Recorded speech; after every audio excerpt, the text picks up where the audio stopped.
Salut à vous, aujourd'hui 2 janvier, donc ça fait 2 jours qu'on a mis les pieds dans l'année 2021.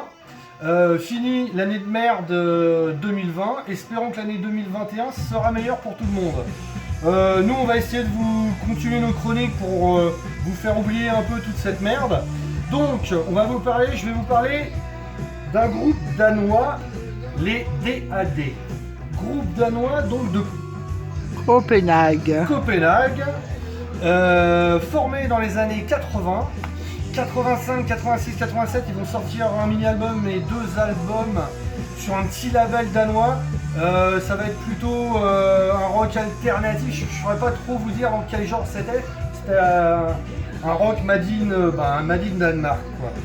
Et puis nous on va les connaître parce qu'en fait ils vont signer chez Warner et comme à la base ils s'appelaient Disneyland After Dark, le label va les obliger, comme c'est marqué sur le t-shirt, va les obliger à changer de nom officiellement. Donc maintenant c'est pour ça qu'ils tournent sous le nom de DAD, mais tout le monde sait que c'est Disneyland After Dark.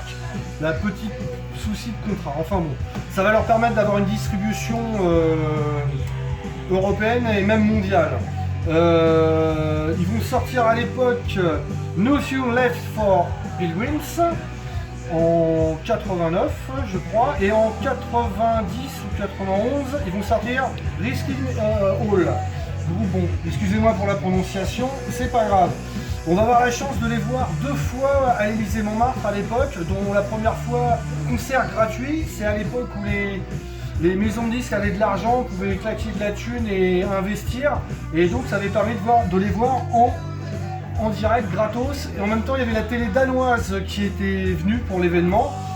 Ils avaient été filmés, d'ailleurs moi et un collègue Gilox, on a été interviewés, donc si vous tapez sur YouTube Disneyland After Dark, Élysée-Montmartre dans les années 89, 90, 91, vous risquez de voir nos tronches. En tout cas c'était super concert.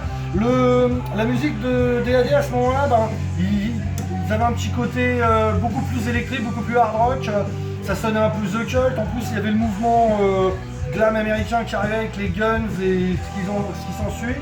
Donc il y avait ce côté assez rock, la voix typique du chanteur Jesper, assez cassée, bon frontman. L'originalité aussi, j'ai oublié de vous dire, c'est que le bassiste Stig Peterson, monsieur ici, et a la particularité de jouer avec une basse à 2 cordes. Lui il va à l'essentiel, il cherche pas, il y a des bassistes, ils ont je sais pas combien de cordes, lui il en a que 2, il va à l'essentiel.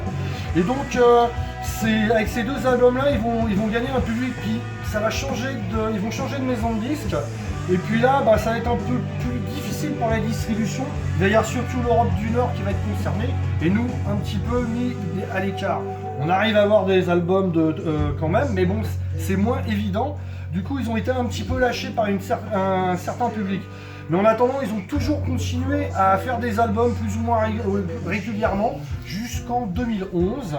Donc, il y en a certains qui étaient un peu plus rock, soft, un peu plus grand public. Mais il y a toujours eu un côté, une petite touche artistique, un petit truc toujours positif dans leur musique, assez intéressant.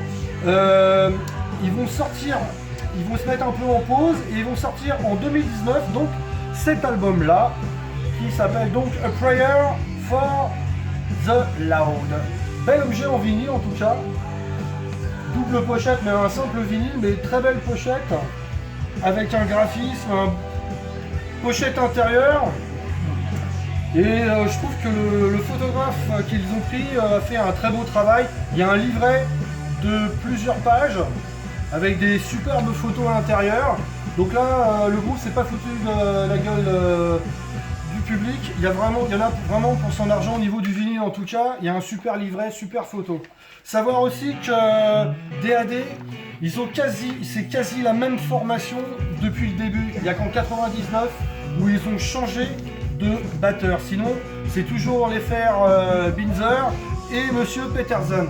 A savoir que Jesper Binzer a sorti un album en 2017 et qu'il a sorti en 2020 un album qui s'appelle Save Your Soul, qui est un peu dans la même veine que DAD. revenons à cet album-là. Pour moi, c'est vraiment dans cet album-là qu'ils ont sorti, c'est vraiment l'essence même de DAD. C'est vraiment dans l'esprit, une voix un peu cassée, suintante. Il y a du groove, il y a du blues, il y a de l'électrique. C'est vraiment super bien. C'est vraiment, on pourrait dire que cet album-là, si vous ne connaissez pas, et ça condense un peu toute la carrière de DAD, les Disneyland After Dark.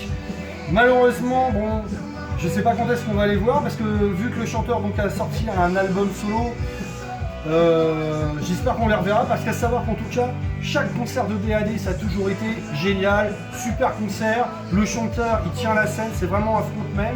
Le bassiste avec sa basse à deux cordes fait le show. Avec ses basses qui sont originales. Il y a une basse en forme de fusée, il y en a une autre, il y a un requin. Bon, c'est selon ses délires, pardon.